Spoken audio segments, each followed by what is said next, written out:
So hi, I'm Lucy. Thank you so much, everyone, for coming and for listening to it. And thank you, Queer Disrupt and James and Hannah in particular, for offering support and advice and for giving me this platform to talk about something I'm evidently so passionate about. I want to give thanks as well to my supervisor, who is Dr. Kat Lambert, who has supervised this research, but also, in a sense, mentored my journey throughout being at Warwick, and who is the respondent for today's talk. And so I want to thank her for that and her work and encouragement in supervising my research. I know when I came to university, I was very scared and unsure of myself, and now I know as not only a queer woman in the department, one whose work I admired and who was so supportive of my own attempts at research really made such a huge difference. Yeah, and I think it's like a really special and important part of my research and the talk, this legacy and communication between queer women continuing.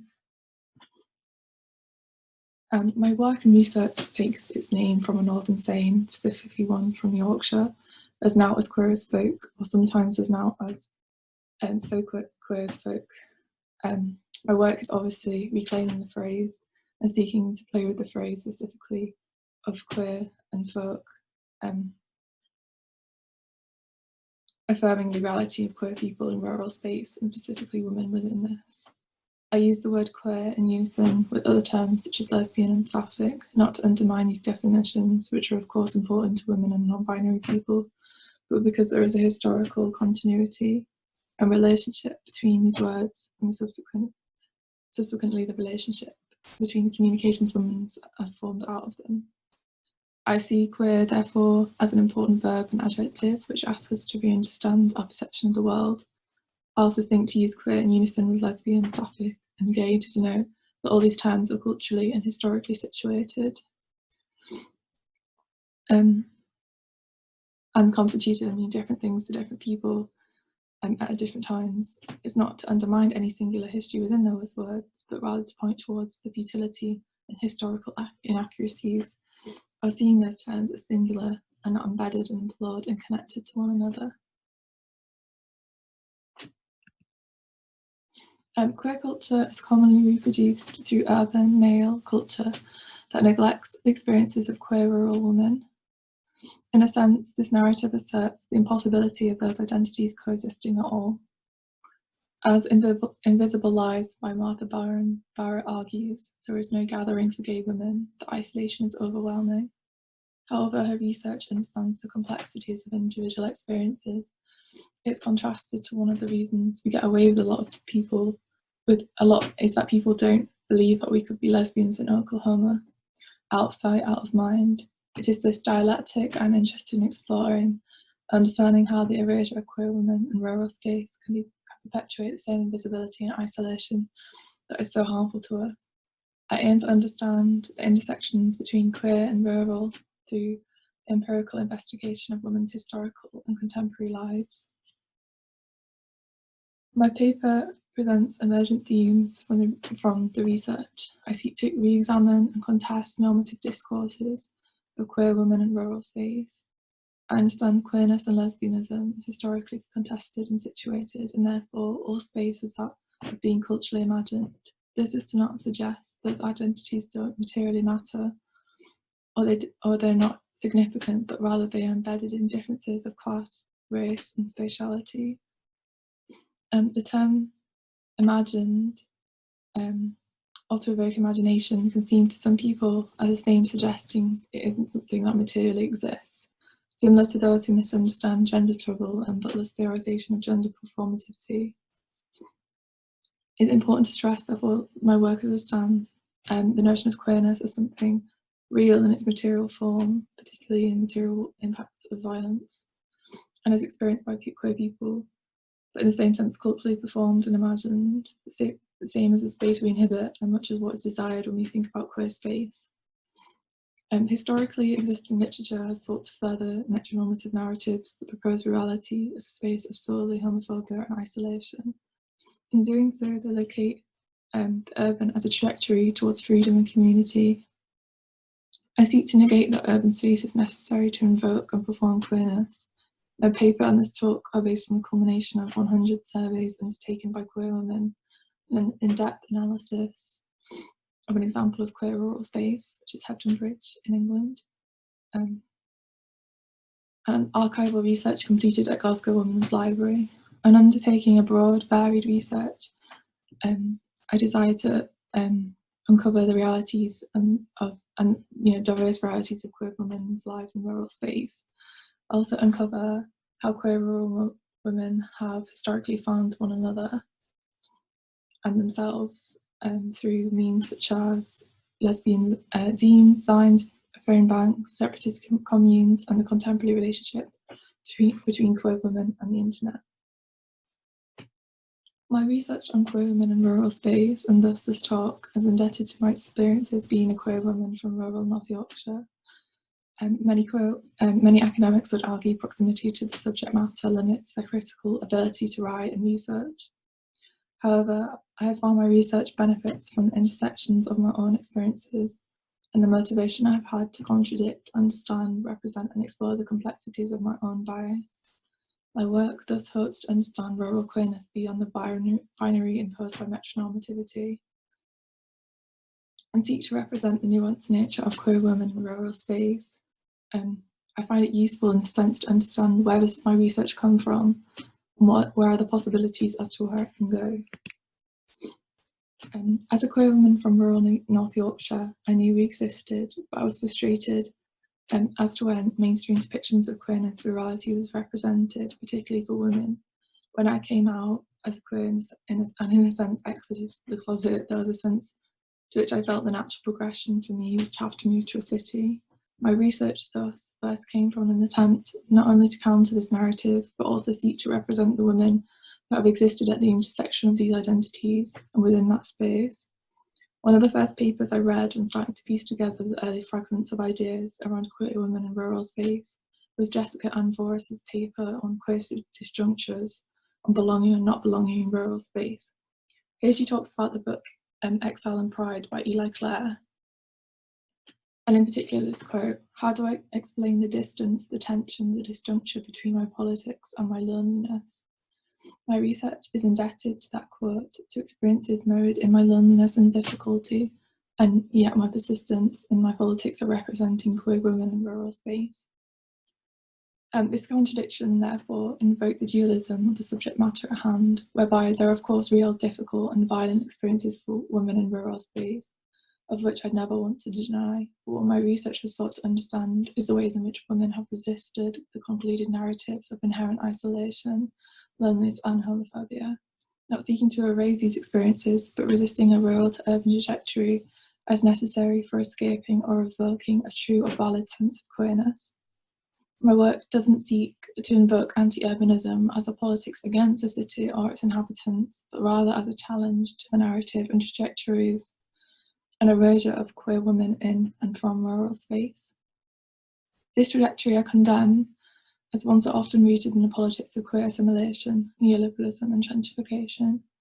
It's so easy for us to become lost in the narrative of queer history and queer understandings of ourselves, space and time that simply perpetuate hegemonic notions of power and capital accumulation, and which not only undermine the representations of queer women in rural space, but assert a dominant narrative of urban identity as being necessary to escape homophobia or to situate queerness spatially. Metronormativity is described as by Jack Halberstam as the mainstream depiction of queerness, which is a specific narrative of queerness which places urban centres at the spheres of queer experiences. In these narratives, rural spaces are depicted as solely oppressive spaces, whereas the urban is juxtaposed as a site of queer acceptance and community. This narrative perpetuates the notion that rural people and space are inherently homophobic spaces that need to be escaped, and particularly we see this in depictions of the rural South in America, where these spaces are seen as backwards, violent, and rural inhabitants therefore as being stupid, prejudiced, redneck, hillbillies, etc. Not only does this erase queerness existing in these spaces, but actively perpetuates isolation and a normative framework of identity and community that is seemingly impossible for queer women to kind of get past and grow from. And forces the idea that queer women need to leave these spaces and go to a city in order to become more progressive, to be less at the face of violence. So in doing that, the question, where are the gay women, becomes, where have the gay women gone? And one of the most emergent themes and important narratives I have sought to represent is that of communication by queer women, by queer rural women. And in doing so, I hope to resist a metronormative narrative and demonstrate the varied cultures, communication and communities found by and within queer women's histories of rural space. We can see these histories as historically and generationally contingent, altering and forming around the different means queer women have had to access to throughout time.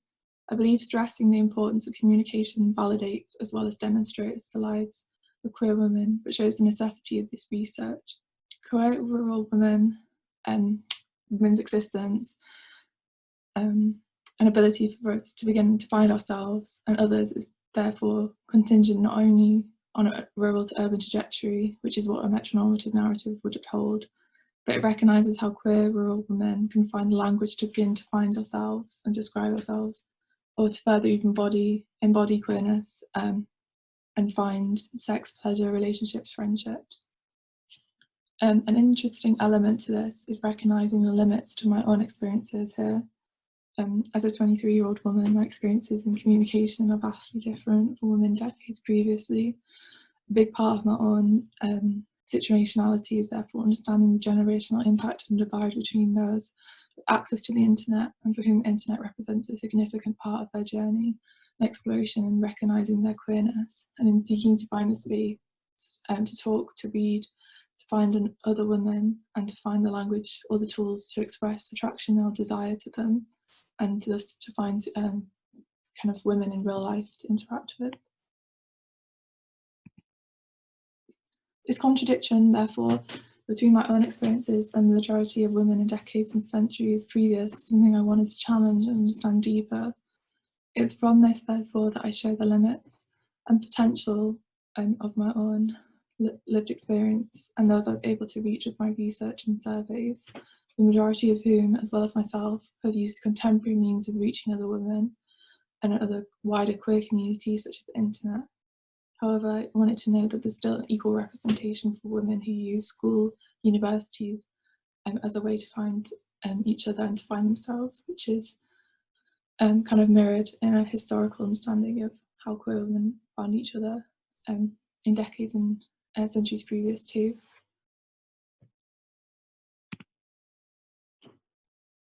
We can see the internet as not only a replacement in the historic means of expression and communication used throughout the 20th century, such as queer and lesbian telephone lines, zines, and self-published magazines, but also a continuation in the tradition of these. The internet offers, however, much more of an audience and bypasses many of the issues and access queer rural women had to encounter. For example, the use of queer literature often relied on the physical and public encounter that could have outed someone to their local library or bookshop and therefore to their local community. It is important as well to consider the impacts that women legally not being allowed a bank account, which was in the UK wasn't until 1975, and in different states in America was throughout the 1960s. And so not being allowed access to money in the same way as men meant that it was really difficult for them to subscribe to many publications, particularly queer and lesbian ones. Therefore, if women wanted to subscribe, many would have had to sought the permission of a man to offer a signature, which makes it kind of impossible for women who were kind of closeted and in closeted marriages at the time. The difficulty in accessing these publications did not mean they weren't important and widely distributed. It, however, simply adds nuance when we understand the ways that class can interact with the impact or experiences of queerness for rural women, and demonstrates why rural women might find themselves feeling isolated or feeling difficulty with being in a rural space. E.g., it's not necessarily that a fault within these spaces inherently, but rather what resources and connections are being made in that space. And the internet therefore offers the ability for women to connect in ways not possible without it. how both the use of publications, literature, for online zines, and then continuing into the introduction of the internet offer the opportunity of understanding a queer political economy. That is the perspective of understanding how political and economic considerations are shaped by queerness, or queerness itself understood through these dimensions. I consider how a queer political economy is grounded and invested, therefore, in the necessity of care and communication with each other. Neoliberalism specifically has fostered an absence in caregiving and welfare and the extrapolation of care and the fostering of individuals by the private sphere, specifically the nuclear family. Queerness existing outside of this or forging its own understanding of the family thus relegates care and welfare to a communal practice. The queer self, therefore, can be seen as cultivated through the necessity of expression, desire, rage, anger, lust, and community being built through these communication practices. The absence of a realised space for so many of these women, particularly in the UK context, with Section 28 and its legacy, specifically there is a fear of making any space public where they can even talk about being gay, let alone celebrate and cherish it. This space is so important. As a reader of The Ladder, which was one of the longest running lesbian magazines in the US in the 20th century, articulates, it was like getting a meal after not eating for a week. It was contact. My research draws between both UK and US contexts, which is where the majority of the literature is based, as well as my respondents themselves. There are, of course, specific nuances between these within these countries. For example, how identities and aesthetics are represented can vary. There are differences in thought when we understand the deep South in America compared to the South of England in the UK. But I find it important to draw not only on a UK context, being from England, because of the lack of literature in the area, which specifically addresses queer women, but also specifically queer rural women. But also I don't want my work to focus on the specific experiences of women, queer women in rural England, rather to see universal parallels or nuances or contradictions in wider global understandings. But of course I realise that my work is still massively dependent on a perspective of the global north, and that's something that I really hope that I can challenge, continuing understanding the queer political economy. I just hope people realise that it's kind of a reflection of where the literature is rather than my own bias, even though obviously I am biased in the sense of what my own privileges and what my own experiences have been. Within queer rural women's histories and subsequent forms of communication, there is a distinct understanding of our identities being bound up with the political movements of feminism and broadly leftism. Queer publications and literature in the early 20th century invoke conversations around the suffrage and feminist movements, which seek to free women bound to oppressive shackles of marriage and offer ideas of liberty and freedom through the rights of women. In the late 20th century, we see this taken further with the fallout of the AIDS crisis, which is obviously still ongoing in many countries in the world, and in the UK, Section 28, where queerness becomes inseparable from the political discourses of the time. As a means of resistance, we see women not only using space as a means of finding relationships or situating their identities and recognising themselves as queer, but taking to the streets as queer women and demanding the funding for a cure of AIDS, showing the criminal negligence of Reagan, Thatcher, and of polite society refusing to give a shit about the crisis. We see the rise of separatist communities as well, as queer communes and women not only being from rural space, but actually using it as a way of organising and celebrating their queerness. Unfortunately, much of these didn't last or were embedded in political issues such as the turn towards radical feminism, the subsequent sex wars. For example, some queer women left these spaces because of rules as such as not being allowed to bring male children to these spaces or have male children. And for a lot of access to either physical space or ways of communicating or large parts of identity building, there's a required spatial location of queer women into urban space. Doing so marginalising women not able or wanting to situate themselves in urban space. It shows the necessity of reaching queer women without necessarily an urban base or trajectory being enforced. Therefore, Zine Culture offers not only another emblem of the politicization of queerness and demonstrates the relationship between a subculture such as riot girl, feminism, and thus queer women, but you see an explosion of zines and riot girl culture, that is embedded in women existing where they are and being reached through direct mail and bypassing published press or needing to buy something, but rather kind of messy, imperfect, personal forms of communication between queer women.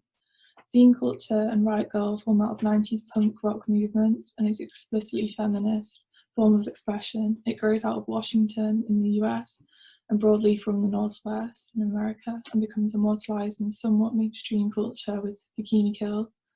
The movement sought to represent the absence of women in the punk scene, was not only a music genre and expression, but there becomes a subculture of women, specifically queer women, who were interested in riot girl and its feminist and political expressions as a mean of communication and expression. It also offers an accessible form of contact and offered queer women not only the language to understand themselves and their desires, but connects them to a broader scene of punk feminism, which they might have had access to in their rural space. My research does not deny the reality of homophobia that exists and permeates all spaces, nor the specific nuances and experiences of people within a rural space that is sometimes escaped. My work seeks to disrupt the idea that this is necessary or a necessary conclusion for queer women, or that cultural narratives of these spaces need to embody the representations of rurality that marginalises and silences queer rural women and their experiences, as well as the historic representations and reality that there has always been presence of what we might understand as queerness within these spaces. The idea is that is this intrinsic space that rurality for some reason refuses to offer life or happiness inherently for queer women is what I challenge. And this is why I invoke an anti-urbanism to separate queer identities from urban spaces and reveal the lives and experiences of queer rural women, which has been hidden, erased, or spoken over. In my research, something that came up again and again was the independence women can gain from rurality. For many queer women in rural space, they can be gay in their own terms with a sense of both pride and privacy. Specifically in the rural south of the US, the relationship between femininity and expectations of femme presentation is disrupted by rural encounters and class understandings of farm and laboured work. This offers many queer and specifically butch lesbians an opportunity to present their authentic selves in a way that is completely normative and not necessarily a signifier of their queerness in the same way it might be in an urban space. In doing so, they actually are shielded from some forms of homophobia because they're not visibly different in any way, as well as having to feel the pressures of femininity that they might have felt in an urban space. For many street people in rural spaces, there is an imagined impossibility of being gay in rural, which means many queer women fly under the radar. And of course, there are issues about erasure that have to be challenged in this, but many queer women like being in that space, and contending with homophobia it can offer as a welcome escape and opportunity. Identifying your same gender desire is often connected to culturally situating it in a scene, that is, somewhere that can affirm and represent the embodied nature of queerness. However, this often geographically, oh my god, why is it so hard to say, excludes queer women in rural space, who may be miles and miles from any form of a spatial scene, such as a gay bar or feminist or lesbian bookshop. The need and use of a scene is something that we can see impacted by the internet, which is of course much easier now and possible for women to find virtual scenes, connect in forums, through social media, and using queer information online, not only to recognise their queerness, but then to represent it through dating or casual sex, and to also find resources about queer sex, about issues that might have been really difficult to find resources in previous decades. However, these resources are really difficult to access without the internet, and thus the scene becomes an important means of finding resources and giving a space to talk about homophobia or just your life, and we begin to see why rural women might not come out or feel so isolated, which is not only because the notion they can't exist, but because of how the scene is embedded in an urban centre and thus the need to separate queerness and queer identity from urban space, or a forced trajectory of rural to urban, to seek resources, care, affirmation in only urban spaces. In my research, 92 out of 100 queer rural women had moved from a rural to urban space, with only 8 planning on ever returning or never having left in the first place. These numbers represent what can be seen as a gay migration, but I'm interested in the cultural pressures of why these women felt that was necessary, such as the building of a queer identity through a gay urban scene, and in disrupting an aforementioned narrative of queerness, which may simply push queer rural women either into the closet because they can't see themselves represented, or make living in an urban space seem necessary for their happiness and well-being.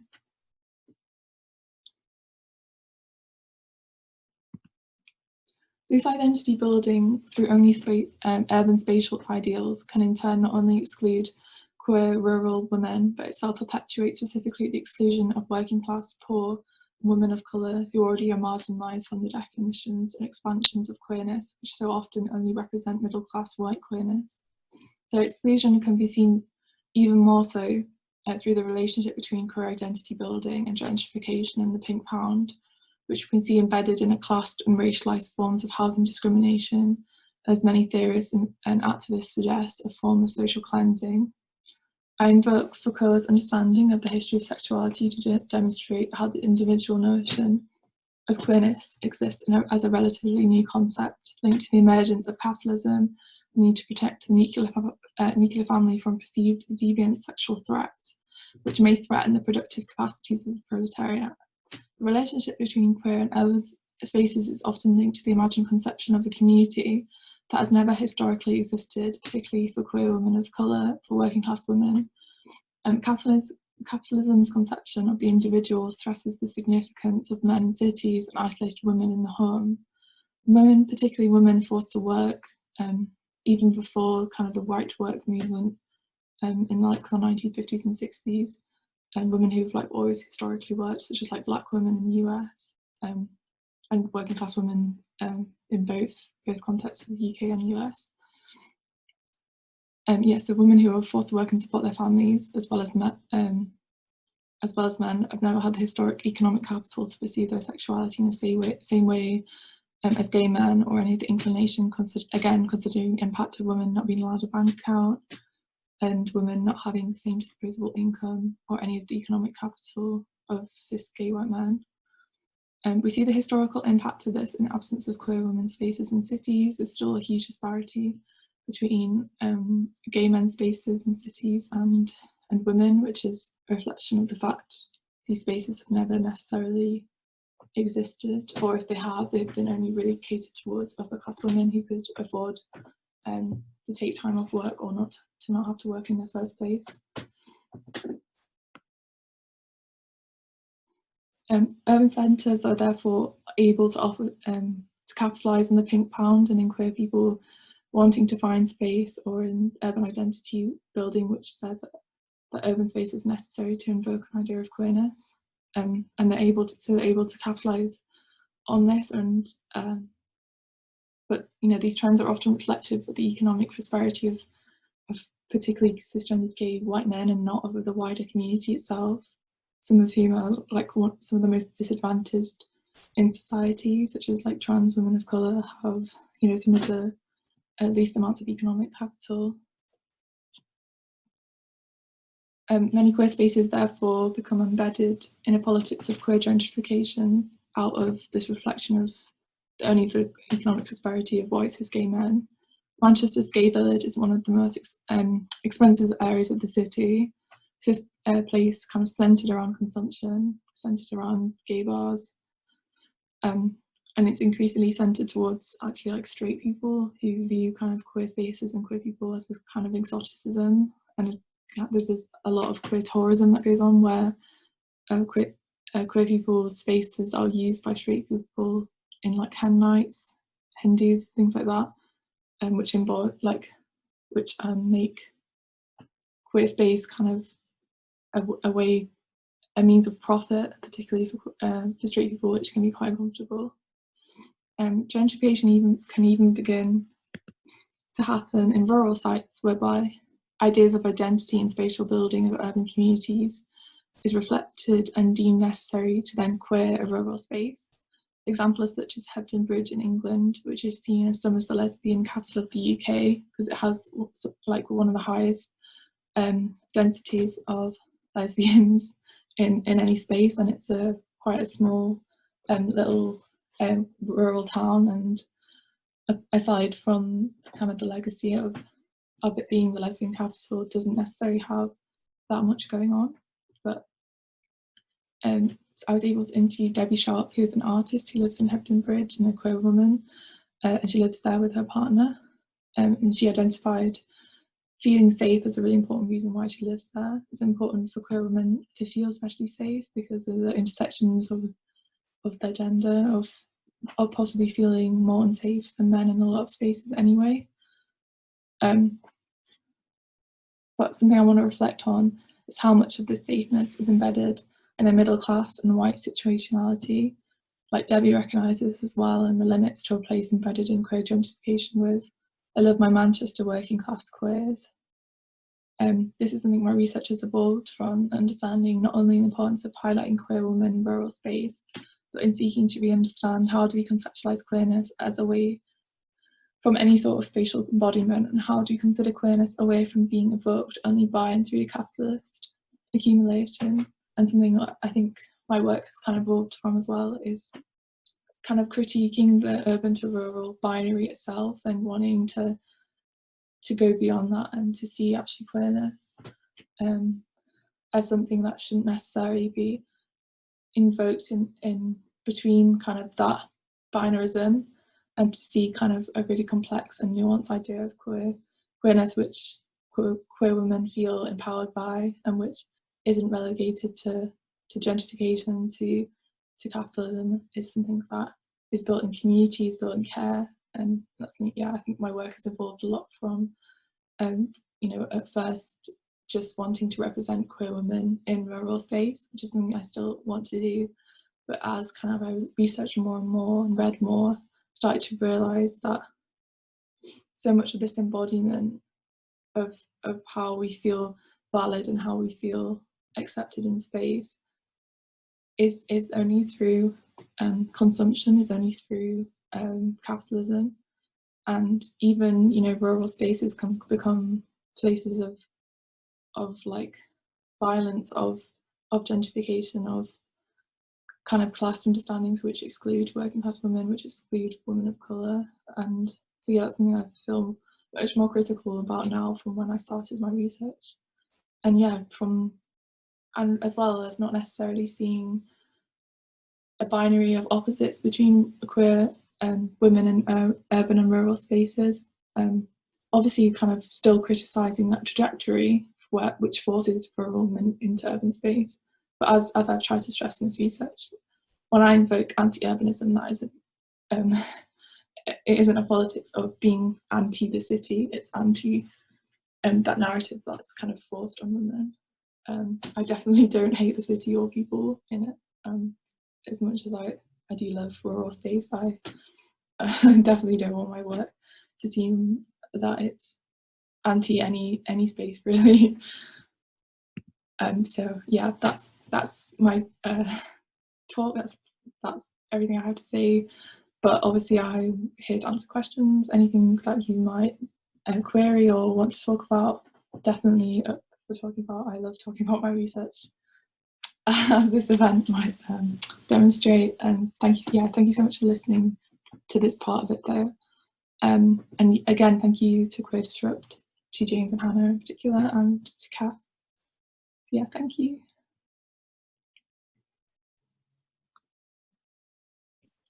Thanks so much for inviting me. Thanks to Lucy for that really engaging and fascinating presentation and drawing us into this topic through your research. I think the best kinds of talks, particularly queer talks, are ones that create a space where we can reflect on our own experiences and practices and intellectual assumptions. And your talk really does that for me. Your talk and the visuals together, actually, I think the combination really does that for me. I was a queer child of the 1970s, and I strongly connect with your kind of running theme of queer communication and sort of calling.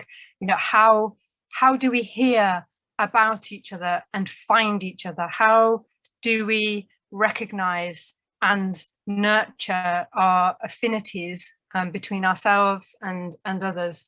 And how do we create and sustain kind of dialogues and communities within and across time and spaces? And listening to you, I had flashbacks, sort of flashback memories of trying to furtively find information about same-sex living and loving via the local library, and seeking out safe places, you know, accommodation to stay from the accommodation ads in the back of Diva magazine, which is a UK-based lesbian magazine, and putting 10 pences into the phone box, you know, whilst making those phone calls. And that was if you could find Diva in your local shop. And if you could find it, could you manage that reach of shame to get the Diva down from the top shelf? And the internet, of course, has not eradicated kind of issues of access, unequal access, but has radically changed what's possible in those terms. So thank you so much for, you know, opening this space, this evocative space that enables us to kind of think together in. There are a few of your ideas that I think are really productive and provocative. And so I'm just going to reflect on two of these. And then I've got a further two observations that I'm going to frame as questions. And I don't want to take up too much time because I'm sure other people will have questions and will want to open the discussion out. So an observation, I really love the emphasis on the power of the sort of imagined community, to use Benedict Anderson's term. And I think you're right that part of the lure of the city, this kind of gay migration, is that imagined community. And of course, if we were also presented with representations of rural queerness, might that too provide a kind of a different form of community to imagine and thus inhabit? And of course, there are, as you say, you know, such representations, but they're very limited and evoke very particular narratives of sort of backwardness. Tina Brandon's tragic story is told in the Boys Don't Cry film and analysed by Halberstam, as you highlighted, or isolation, kind of Stephen Gordon in Radcliffe Paul's Well of Loneliness, or in contemporary terms, I wonder about the sort of political conservatism that's represented, Country Life magazine sort of ideas. And Hebden Bridge, in a way, is a kind of exception to all of these more dominant modes of representation around rural settings, I think. And the point that I'd like to make most strongly is that your research, I think, contributes in quite important ways to providing insight into a diversity of communities or forms of communication. And so it makes a sort of political intervention in its own right, you know, part of the work that you're doing, and many of us maybe could think about the ways in which we do is precisely diversifying those forms of representation. Raymond Williams said many years ago, country life has many meanings, but we don't see, hear, or know them in the imagined way that we do the city. So, you know, what might be possible if we had a kind of diversity of powerful representations of rural life, in terms of creating those imagined communities and maybe disrupting these sort of flows of migration that you're talking about.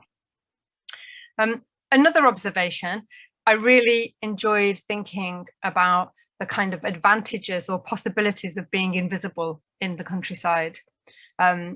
Growing up as a tomboy and then as a butch young dyke, I certainly enjoyed the permissions allowed by visits to the countryside to wear non-feminine clothes without comment.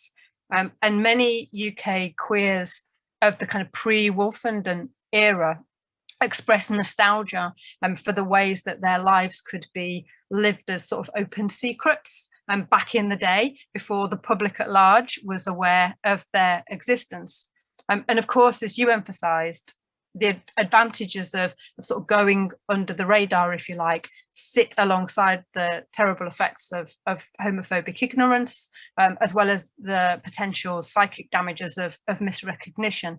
But I think queer theorising can, and actually probably it must, hold and honour these tensions, these contradictions, you know, that it can be both an advantage and a disadvantage, and it can be both of these things, and we need to understand that, rather than giving into a sort of binary sense of exposure versus secrecy. And so my next point takes the form of a question. I really welcomed your framing of the migration narrative in terms of political economy. And I've been thinking about to what degree that queer narrative here maps onto wider pulls that take young people from the country to the city. And I'm thinking, of course, here of kind of economic pulls, so the opportunities that the city offers for employment and consumption and excitement and entertainment. And to what extent might normative, particularly sort of middle class expectations of mobility, lead young people to leave the countryside, at least while they're young? You know, how much of that is about that narrative, regardless in a way of the kind of queerness?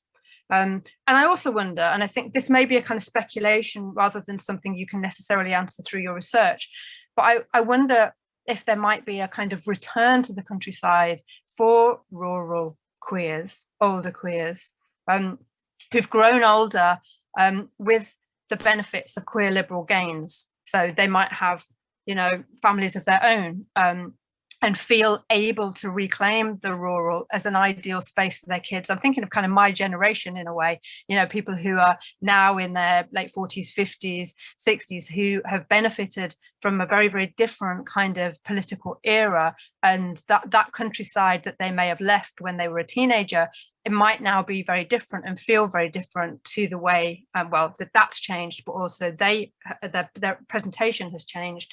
And maybe their heady days of clubbing are waning. You know, the countryside is a good space for kids. In the context of COVID, we've heard a lot about people kind of leaving the cities. The cities are less attractive.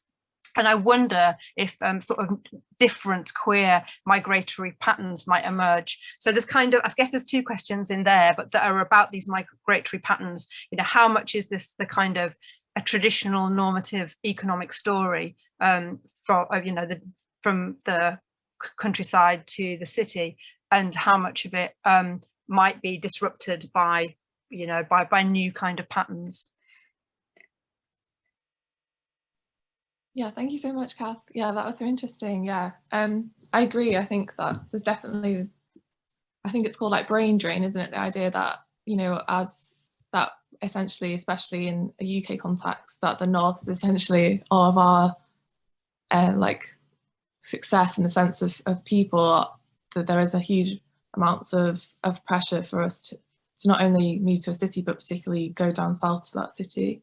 So yeah, I think that's really interesting to think about how it leads into a framework of overall economic exploitation and of migratory patterns that I hadn't necessarily thought about, because I guess I'd just been thinking about it in terms of queerness. But when you say it like that, it does make a lot of sense that it would build into a broader frame of how all kind of young people are expected to, and like the ideas of success that all young people, regardless of their sexuality, feel pressure to do. So yeah, I think that's really interesting. And I think, I mean, it may be that it's kind of part of the intersectional way of thinking about it, mightn't it? Because, you know, as I was talking, you know, I'm thinking about how for a lot of working class people, that narrative is not so strong or not there at all, or there might be counter narratives to that. And of course, that also intersects with sexuality. That's true. Yeah, that's true. Yeah, I guess for a lot of, when I think about the communities and things I've grown up in, there isn't necessarily as much. I mean, obviously there's like success stories of people who do move away from where we've grown up, but the majority of people I know stay where they're from, grow up in those communities, have children in the same, go to the same schools. Like it's kind of a strange thing to not only to be queer in those spaces, but also to even to go somewhere else, to go outside of that, regardless of if it's a city or not. But yeah, I think class is a really interesting intersection to understand the research, and I think I feel like my research is always trying to grapple with class as the main identity of that, because I think so much of like queer representation, like when I was doing my research, like there was quite a lot of emphasis on Anne Lister, you know, the lesbian. Yeah, Gentleman Jack had just come out, I think. So I was kind of a lot of my focus about how does class and kind of safety intersect, and you know, and there are a lot of ways in which, you know, Anne Lister probably wouldn't have been able to express her sexuality in any of the same ways that she did if she wasn't a landlord, if she didn't have all this income and security. And so I was thinking about that at the time. Yeah, it's definitely something I always want to think about, is the different ways that, because like I do take Cass module at the moment, queering sociology, and she's made me think a lot about how there isn't just one body, and I was thinking about how that, in the sense that there isn't one understanding of queerness, there isn't one understanding of anything, and how yeah, and how important it is to always emphasize the different representations we have of everything. And that can be quite difficult, but it's also opens up such a wide variety of things to look at. Thank you. One more question then, which is about the kind of binary of rural and urban. And I think the sort of imagined scenes of urban community versus rural isolation map visually onto imagined scenes of the city bar or the country lanes or fields. They're quite extremes, aren't they? You know, in their kind of imagined versions. It's like this kind of trajectory from rural to urban. The gay migration again has this kind of Dick Whittington feel of a journey from, you know, the impoverished farm through to the streets lined with gold. There's something kind of a bit extreme and not quite real about that binary and the way that binary is represented. And it made me think about the stuff in between. You know, sure, lots of people live in cities and many people live in the countryside, but loads of people live in the in-between. They live in the sort of banal spaces that perhaps we can less easily conjure because they don't have these sort of visual imaginaries. And so my question is kind of, is there value in sort of disrupting the binary and the kinds of imagined dystopias or utopias that are associated with this rural urban, and actually trying to attend, which might be a kind of methodological question as much as anything, but attend to those rather less sexy sort of in-between spaces? And if we do, if we can, what might that do to these narratives of migration? Yeah, that is so true. Yeah, I think that's something I was reading about a lot in my research, about how I think especially Jack Halberstam is like really interested in how, in like dissecting that binary itself, and how even that binary is perpetuating these like ideas of isolation and inadvertently kind of perpetuates the same thing it's criticizing. But yeah, I definitely agree. And I think that's something I was also thinking about when I was doing even the research, how do, you know, rural means different things to different people. And I didn't really want to necessarily put a strict definition on it, or like say it had to be, you had to live within a certain, you know, less than a certain amount of population or anything like that, because it means something different to every person. I just wanted it to be some kind of an like something that was evoked rather than, and felt, rather than something that was really like quantitative. But yeah, you're definitely right that there isn't such a strict binary, and I hope in my work not necessarily to see that there is a binary, rather my work to have gone from a point of trying to understand how, yeah, like I say, like how that binary isn't necessarily real, and how it's contradictory, and how the narratives around it are something that I hope to criticize, and are not something that I want to, yeah, hold on to or see as meaningful.